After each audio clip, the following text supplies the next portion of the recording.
Hi everyone, Dr. Omi from Pain Free and Fit. Today, those of you with degenerative disc disease, herniated and bulging discs in the lower back, L3, L4, L5, S1, we're going to be talking about a great exercise in terms of rehabbing your lower back, known as the reverse hyper, performed using strip sets. Hope you enjoy.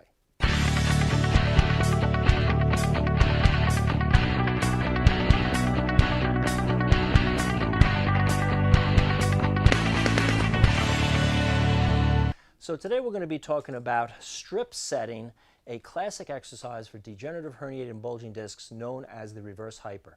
Now remember, a reverse hyper is based on maintaining a neutral spine. A neutral spine is going to be unique and different for all of us with disc problems in the lower back. You have to determine through an analysis of your body mechanics, your posture issues, your muscle asymmetries, your strengths or weaknesses, how to place your lower back, how to place how much, let's say, pelvic tilt you need. Do you need your tail up or your tail under while you're doing an exercise? Do you need one hip down a little bit or another hip down? Do you need a rotational check where you avoid twisting your hips to one side? Do you need to engage, let's say, your right internal oblique more than your left to maintain a symmetrical force that stabilizes or holds your spine in a neutral position? Neutral meaning a safe position. And again, that's unique for each and every one of us. If you're not thinking about your unique neutral spine and holding your position and muscle asymmetries while you're doing any exercise, including spinal stabilization rehab work, you're only strengthening your own dysfunctions. You're going to go to your strengths. You're going to go to your asymmetries because they're already strong, and you're going to be using more of a dysfunctional pattern and strengthening the asymmetrical forces going across your lower back, which typically are responsible for many of the mechanical stresses that cause disc-related pain. So that's the whole point of rehab, is learning how to take your degenerative herniated bulging disc and use a neutral spine and strengthen that with various exercises that target the different planes of motion or the different directions of motion that your body can go into to avoid those directions that put undue stress on the soft tissues and aggravate discs.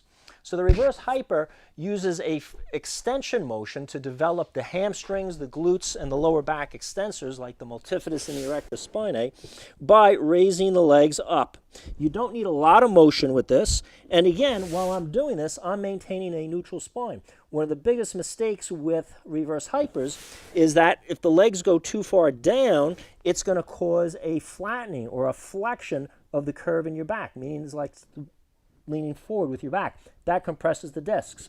If on the way up, I have too much extension, meaning I allow my back to arch too much, it aggravates the facet joints and the rear portion of the posterior aspect of the disc, many times squeezing and compressing herniated tissue. So keeping in mind that this exercise, the goal of it is to make sure that most of the motion is occurring in my hip joint and not occurring in my back. And if you're a beginner at reverse hyper, what I'd suggest is keeping one hand on your lower back as you hold onto the bench so you make sure that that lower back is not moving. So the strip set idea is we want to combine strength training with endurance training. Many times, many lower back authorities are talking about the endurance work of the extensors as being very important for back pain, and that's true.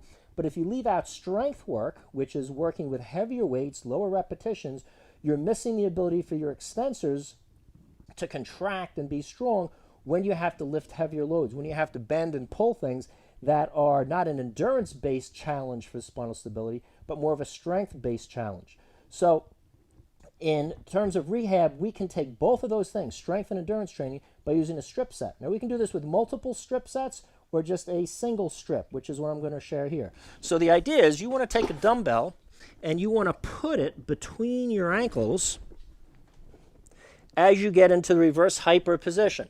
You hold on to the bench, engage your neutral spine, and as you squeeze the buttocks, remember you want to emphasize glute contraction with the reverse hyper always to raise. Again, you're respecting that range of motion or that position of the back so you're not putting yourself into a dangerous range of motion. You're going to perform as many repetitions as you can with that weight. Then you'll drop the weight. If you had, let's say, a very heavy weight, you could then strip down to a medium weight. But with me, once I drop the weight, I'm going to go just to a one strip set and then just use my legs to continue the repetitions. So I've already exhausted my extensors with doing as many reps as I can with that heavier weight. Then I'm going to go straight into using just the weight of the legs to continue. And just with the weight of the legs, you're going to be able to get more repetitions because it's not as stressful on the muscles may be exhausted from lifting a heavy weight. Or if you do 2 or 3 sets of strip sets where you start out maybe with your first set, you're working maybe on a set of 8 to 10 to 12 reps with the heaviest weight, or maybe even 5 if you're interested in lifting very heavy weights and using very heavy loads. And then you'd strip down to the next set, which maybe you get a more moderate range of reps, let's say 12 to 20 reps. Then you get rid of that second weight and you go just with the legs, and maybe you finish off with a set of 50 reps.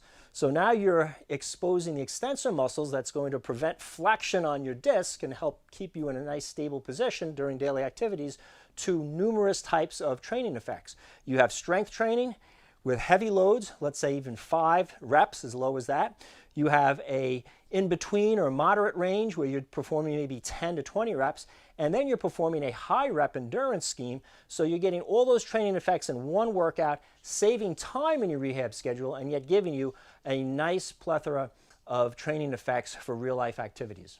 Plug this one into your rehab for degenerative, herniated, and bulging discs in the lower back at L3, L4, L5, S1, and you'll notice your lower back is a lot stronger in extension, resisting those flexion forces. If you use it during your daily activities and your sports activities, it'll help prevent low back irritation, many times assist in the healing process, because remember, healing for any type of musculoskeletal injury, including disc disorders, is based on the healing process outpacing the damage process. So if you keep using abnormal mechanics, you're not strong to hold a neutral spine, you keep damaging your back, it's never going to get better. It keeps getting into a cycle of repetitive injury, then the inflammatory process, pain, and you get multiple phases of the inflammatory process, such as the inflammatory stage 1, the repair phase, and then the regeneration phase. It all gets mixed together and healing never goes on. So the key is to prevent future irritations to discs by avoiding activities that aggravate it and strengthening spinal stability, so you can move, you can bend, you can work out, you can have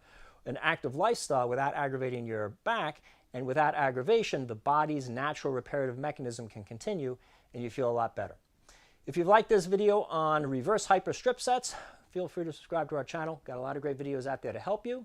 Questions or comments, write in as always. I'll do my best to answer. And remember, if you're looking for a great program to figure out an analysis of your own disc situation, figure out how to make a neutral spine that's tailor-fitted for you, and then sequentially have an exercise program that takes you from stage 1 and builds your strength and spinal stability up, check out our fast track program for degenerative disc disease. It's applicable for degenerative, herniated, and bulging discs. It's available at painfreeandfit.com.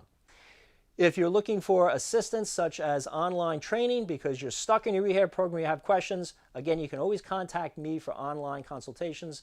That information also is available at painfreeandfit.com. I hope this video on strip sets and the reverse hyper exercise helps you with your degenerative, herniated, and bulging disc low back pain.